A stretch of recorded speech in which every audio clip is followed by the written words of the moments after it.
2 Samuel, hoofstuk 11. En met verloop van die jaar, hier teen die lente, wanneer die konings gewoonlik uittrek vir oorlog, het Dawid vir Joab, sy manskappe en die hele leer van Israel uitgestuur. Hulle het Rabba beleer en die Ammoniete verslaan, terwyl Dawid in Jerusalem agtergebly het. Een laatmiddag, nadat Dawid 'n middagslaapie gehad het, het hy opgestaan en op die dak van sy paleis gaan wandel. Toe hy van die dak afkyk, sien hy 'n vrou wat besig is om 'n bad te neem. Die vrou was baie aantreklik. Dawid wou weet wie sy is en het navraag gedoen.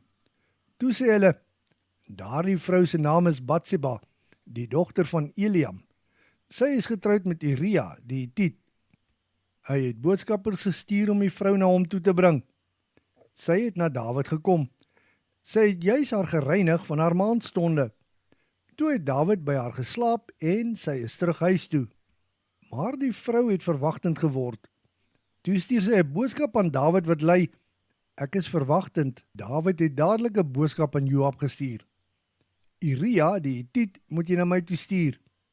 Joab het toe so gemaak. Uria het by Dawid aangekom. Toe het Dawid navraag gedoen oor die welstand van Joab en die manskappe en die verloop van die oorlog. Daarna het Dawid vir Uria gesê, jy kan maar 'n bietjie huis toe gaan, jou voete was en 'n blaaskans neem. Die koning het vir hom 'n geskenk saamgestuur. Uria het egter nie na sy huis toe gegaan nie, maar het na die paleis se ingang gegaan en daar saam met die ander dienaars geslaap. Dit is aan Dawid oorvertel. Kyk, Uria het glad nie huis toe gegaan nie. En Dawid het vir Uria gevra, was jy nie lank weg en het sopas weer hier aangekom nie? Hoekom gaan jy nie 'n bietjie huis toe nie? En Uria antwoord vir Dawid, die hele Israel, Juda en die ark bly op die oomblik in tente. My heer Joab en die res van die manne slaap op die oomblik in die oop veld. Sal dit reg wees as ek dan nou na my huis gaan, lekker eet en drink en by my vrou slaap? So seker is wat u leef en u siel lewendig is, dit sal ek nie doen nie. Toe sê Dawid vir Uria, ek dink jy moet vandag ook hier bly. Ek sê jou môre terugstuur. Daardie dag het Uria daar in Jerusalem gebly.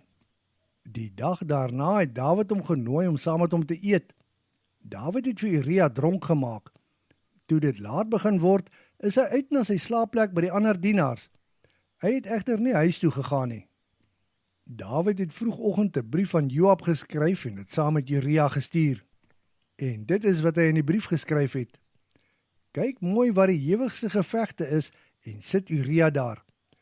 Dan moet julle agter hom terugtrek, sodat hy in die geveg kan omkom.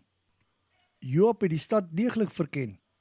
Toe sit hy Uria op 'n plek waar daar goeie verdediging was. Die manskappe van die stad het teen Joab uitgetrek. Daar het 'n hele klomp van Dawid se dienaars in die geveg omgekom. Uria die Hitiet was een van hulle. Toe stuur Joab 'n boodskapper om aan Dawid die verloop van gebeure oor te dra. En hy sê aan die boodskapper, vertel aan die koning wat alles hier op die slagveld gebeur het. En as die koning kwaad word en vir jou vra, vir wat kom julle so naby aan die stad? Julle moes mos geweet het dat hulle van die muur af op julle sou skiet. Was dit nie 'n vrou wat vir Abimelech, die seun van Jerubbeset, doodgemaak het nie? En dit nogal deur die boonste deel van 'n meelsteen op sy kop te gooi. Daar in Tebes het hy gesterf. Vir wat kom julle so naby aan die muur? Dan moet jy vir hom sê, Uria, die Hitiet, die dienaar, het ook in die geveg gesterf. Daarop het die boodskapper na Dawid gegaan en alles vertel soos Joab hom beveel het. En die boodskapper sê aan Dawid, hulle manskappe het ewig weerstand gebied en teen ons uitgetrek in die oop veld. Ons kon hulle egter tot by die stadsmuur terugdruk. Daar op die muur was van hulle boogskutters wat op die dienaars geskiet het. 'n Hele paar van die dienaars het gesterf. Uria, die Hitiet, was ook een van hulle. Toe sê Dawid vir die boodskapper, sê vir Joab, moenie dat dit wat gebeur het jou ontstel nie. In 'n oorlog verteer die swaard nou die een en net nou daardie een. Moenie opgee nie. Veg hard en neem die stad in. Op die manier moet jy hom moed inpraat. Uria se vrou het van haar man se dood verneem en het toe oor hom gerou. Haar routyd het verbygegaan. Daarna het Dawid haar laat haal en in die paleis opgeneem. Hy het met haar getrou en sy het 'n seun vir hom gebaar. Dit wat Dawid gedoen het, was egter baie verkeerd in die Here se oë.